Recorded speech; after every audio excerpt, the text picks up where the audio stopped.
다윗은 자신이 왕이지만 진정한 왕은 하나님임을 잊지 않았습니다. 그리고 언제나 이 진리의 사실을 백성들에게 가르치기 위해 노력했습니다. 다윗은 모든 사람이 다 하나님의 것이고 하나님이 땅의 터를 바다 위에 세우셨고 강들 위에 건설하셨다고 노래합니다. 그리고 3절 말씀을 한번 보십시오. 여호와의 산에 오를 자가 누구이고 그의 거룩한 곳에 설 자가 누구인가? 라는 질문을 던집니다. 우리 사랑하는 성도 여러분, 오늘 설교를 마치고 난 이후에 우리 성도님들이 각자 가지고 계신 기도의 제목을 놓고 주 앞에 간구할 것입니다. 기도의 목적이 무엇일까요? 뭐 기도의 목적 여러 가지 답을 할 수 있겠지만 응답받는 것이 목적이라 생각합니다. 내가 기도하는 것이 하나님의 선하심 안에서 응답되는 것입니다. 예배도 마찬가지입니다.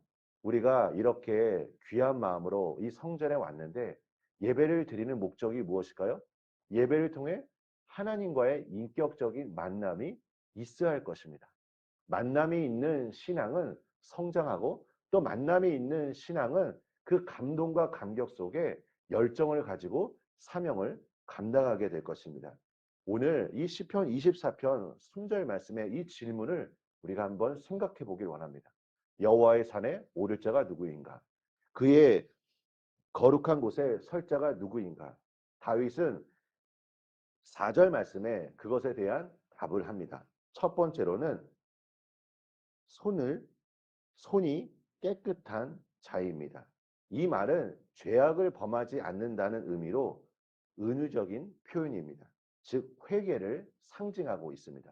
마태복음 27장 24절에 보면 빌라도는 예수님의 죽음에 대해 자신은 무죄하다라고 선언하면서 손을 씻는 행동을 했습니다. 야고보 사도도 죄인들에게 손을 깨끗이 할 것을 명하며 회개를 촉구했습니다. 시편 18편 24절에 보면 그러므로 여호와께서 내 의를 따라 갚으시되 그의 목전에서 내 손이 깨끗한 만큼 내게 갚으셨도다. 손이 깨끗한 만큼 갚으셨도다라고 말합니다. 그러니까 우리가 예를 들어 회개 기도를 할 때 어떤 분들은 그냥 형식적으로 내가 지금 당장 생각나는 그 나의 죄악들 하나님이 마음 아파하시는 것에 대해 회개 기도를 하시겠지만 또 어떤 분들은 정말 충분하게 내 내면 깊은 것 가운데 자리 잡고 있는 좀 이 죄악들 이것을 놓고 기도하는 분도 있을 것입니다. 여러분 이 회개를 할 때 우리 마음이 고통스럽다 할지라도 하나님께서는 그 가운데 용서의 은혜로 함께 하시고 우리를 치유하여 주시고 우리를 회복시켜 주신다는 것을 우리가 기억해야 할 것입니다. 다음은 청결한 마음입니다. 예수님도 마음이 청결한 자는 복이 있나니 그들이 하나님을 볼 것이다 라고 말씀하셨습니다. 하나님을 본다는 말은 천국에 들어간다는 것을 의미합니다. 마태복음 15장 18절에 보면 입에서 나오는 것들은 마음에서 나오나니 이것이야말로 사람을 더럽게 하느니라. 마음의 청결함이 중요합니다. 사랑하는 성도 여러분, 오늘 하나님 앞에 기도할 때 하나님 내 마음을 지켜주시고 내 마음에 예수 그리스도의 마음이 이 시간 임재되어지기를 간절히 소망합니다. 라고 간구하시길 바랍니다. 저도 사역을 하면서 여러 가지 어려운 것들이 있습니다. 뭐 육신적으로 피곤한 것, 그리고 여러 가지 사역의 강도가 센 것들이라든지 아니면 분주한 것들, 뭐 이런 여러 가지 것들이 있겠지만 제일 힘든 것이 무엇이냐면 저의 내면의 상태를 직면할 때입니다. 설교를 준비하는 시간보다 더 저에게 마음이 괴로운 것은 이 설교를 통해서 내 영적 상태를 정직하게 바라볼 때, 그때만큼 괴로운 것이 없습니다. 우리 사랑하는 성도 여러분, 내 자신을 속일 수도 있고 우리가 다른 사람들을 속일 수는 있겠지만 잠언 21장 2절에 보면 사람의 행위가 스스로 정직하여도 하나님께서는 마음을 감찰하신다라고 말씀하십니다. 그러니까 하나님을 속일 수가 없다는 것입니다. 우리가 오늘 우리의 마음이 주님 앞에 주님께서 기뻐하시는 마음으로 드려지는 우리의 영이 되기를 간절히 소망합니다. 5절 말씀을 보면 결국 손이 깨끗한 자, 마음이 청결한 자들은 하나님께 복을 받는다라고 말합니다. 지나치게 형식주의에 빠지는 것은 좋지 않다라고 생각합니다. 하지만 형식은 때로 우리의 마음을 담아내기도 합니다. 과거 왕이 다스리던 시대에 신하가 왕 앞에 나아가기 위해 어떻게 합니까? 여러 가지 준비를 할 것입니다. 내가 왕 앞에 어떠한 옷을 입어야 할지, 그 내가 여러 가지 준비 과정을 통해 왕 앞에 나아갑니다.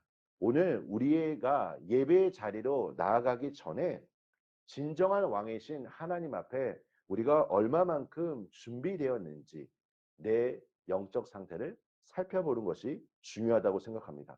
혹시나 내 손이 더러워지고 있는 건 아닌지, 내 마음이 죄로 오염되었다면 먼저 주님 앞에 회개하고 주님 앞에 나아가심으로 말미암아 하나님이 주시는 그 놀라운 은총을 우리 모든 성도님들이 누리시기를 축복합니다. 우리 7절 말씀 이유를 보십시오. 다윗은 왕의 행차 앞에서 길을 여는 역할을 하고 있다라고 말합니다. 여기서 문은 권위를 상징합니다. 다윗은 문들을 향해 머리를 들라고 외치며 영광의 왕이 들어가신다고 선포합니다. 문이 머리를 든다는 것은 열린다는 의미로 왕이 행차하실 때 그 앞을 가로막을 자가 아무도 없다는 것을 의미합니다. 다윗은 계속해서 영광의 왕이신 여호와를 외치며 세상의 모든 권세를 상징하는 문들에게 머리를 들라고 명령합니다. 사랑하는 성도 여러분, 다윗이 오늘 이렇게 선포한 것처럼 오늘 하루도 이 우주 만물을 다스리시고 통치하시는 분은 오직 여호와 하나님임을 기억하며 하나님께서 우리 성도님들의 삶을 붙잡아 주시고 다스려 주시고 통치하여 주실 수 있도록 우리 성도님들의 그 주권을 주님 앞에 맡기시기를 소망합니다. 내가 예수님의 이름으로 선포할 때 예수님께서 우리의 기도를 들으시고 응답하실 것입니다. 지난주 제가 주일 예배 때 설교 드린 것처럼 먼저 그의 나라와 의를 위하여 기도하십시오. 그래서 예수님께서 우리에게 전해주신 이 약속의 말씀, 그리하면 이 모든 것을 너희에게 더하시자.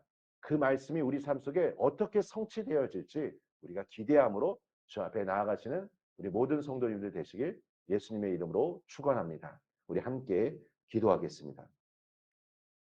하나님 아버지, 우리 사랑하는 성도님들 새벽 시간에 꼭 주님을 뜨겁게 만나기를 원합니다. 우리 사랑하는 성도님들 기도하실 때마다 하나님의 그 선하신 섭리 안에서 응답의 놀라운 기쁨을 누리길 원합니다. 아버지, 오늘 다윗이 고백한 대로 내가 주님 앞에 기도하면서 내가 혹시나 내 마음속에 하나님의 마음을 아프게 했던 것들이 있다면 하나님, 이 시간 내가 회개합니다. 하나님 용서해 주시고 내 마음이 언제나 예수 그리스도의 마음을 품고 예수 그리스도의 마음으로 말미암아 모든 일을 행할 수 있도록 하나님 성령님 오늘 우리를 인도하여 주시고 도와주시옵소서. 하나님, 그래서 온 우주 만물을 통치하시고 다스리시는 그 하나님의 놀라운 주권과 섭리를 신뢰하며 내 모든 삶의 문제 주님 앞에 맡겨드립니다. 주님께서 이루어 주시고 인도하여 주시고 크신 하나님의 역사가 우리 삶 속에서 그 뜻이 이루어질 수 있도록 주님 축복하여 주시옵소서. 예수님의 이름으로 기도합니다. 아멘.